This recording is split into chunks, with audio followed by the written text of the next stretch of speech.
তো এরকম সেম মুনাফা বাইনে দেখাবো। দেখুন কত সুন্দর হয়েছে, ফ্রিজে রেখেছিলাম। তো সেম এরকম বাইনে দেখাবো, চলুন দেখে নেওয়া যাক। আসসালামু আলাইকুম। তো আজ আমি মুনাফা বানাবো। তো এখানে দুধ ফুটতে নিয়েছি, 1 প্যাকেট দুধ মানে আধা কেজি। খানিকটা দুধ এখানে তুলে রেখেছি।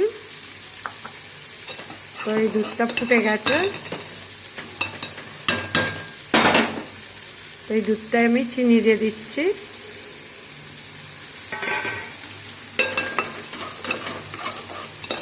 চিনি দিয়ে একবার ফুটতে নেব। তো আমি এই দুধটায় এই যে কাস্টার্ড পাউডার,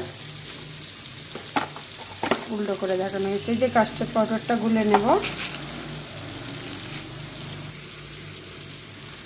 এই যে 1 চামচ দিয়ে দিচ্ছি, আরও 1 চামচ দিয়ে দিচ্ছি ভর্তি ভর্তি করে। এটা আমি গুলে নেব। হালকা কুসুম কুসুম গরম আছে, দুধটা ভালো করে গুলে নিচ্ছি। তো চিনি দিয়ে দুধটা ফুটে গেছে। তো কাস্টার্ড পাউডারটা গুলা হয়ে গেছে, দুধে দিয়ে দিচ্ছি। বেশ খানিকটা দেওয়া হয়েছে, দিয়ে নাড়াচাড়া করবো একটু। আর অর্ধেকটা ছিল, এটাও দিয়ে দিচ্ছি। দিয়ে ভালো করে ফুটতে নেব। তো কাস্টার্ড পাউডারটা দিবার পরে নাড়তে হবে, নাহলে তলায় ধরে যাবে।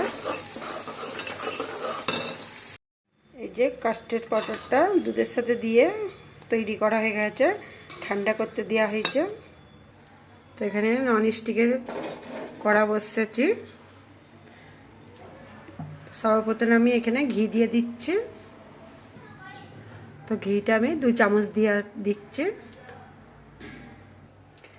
তো গ্যাসের ফ্লেমটা একদম আস্তে করা আছে। তো ঘি গরম হয়ে গেছে, সিমাইগুলো দিয়ে দিচ্ছি ঘিয়ের ওপরে।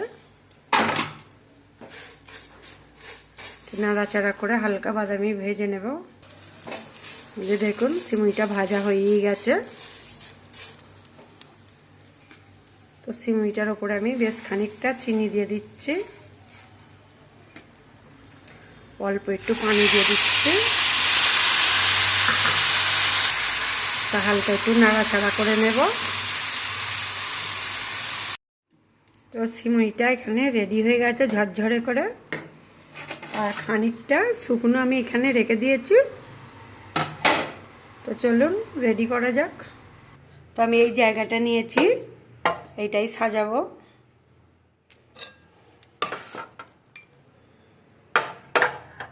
দেখুন কাস্টার্ডটা দুধ দিয়ে যেটা করেছিলাম ওইটা এখানে সাজিয়ে দিয়েছি, এখনও খানিকটা আছে। তো এখানে বাদাম কুচে রেখেছি, কাজু বাদাম, পেস্তা বাদাম। তো আমার কাছে যেরকম বাদাম ছিল সেরকম দিয়েই করে দিচ্ছি।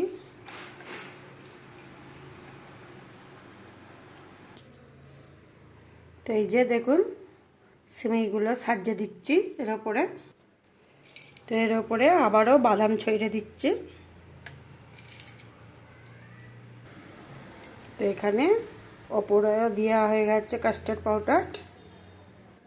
এই শুকনো সিমুই ভাজাটা দিয়ে দিচ্ছি ওপরে হালকা করে। তো মুনাফা সাজানো হয়ে গেছে। তো এবারে আমি ওপরে বাদামগুলো সাজিয়ে দেব। তো মুনাফা পুরো রেডি, আমি ফ্রিজে রেখে দেবো, ঠান্ডা হয়ে গেলে এটা সার্ভ করব। তো কেমন হয়েছে ভালো লাগলে কমেন্ট করে বলবেন, সাবস্ক্রাইব লাইক করবেন যদি ভালো লাগে আপনাদের।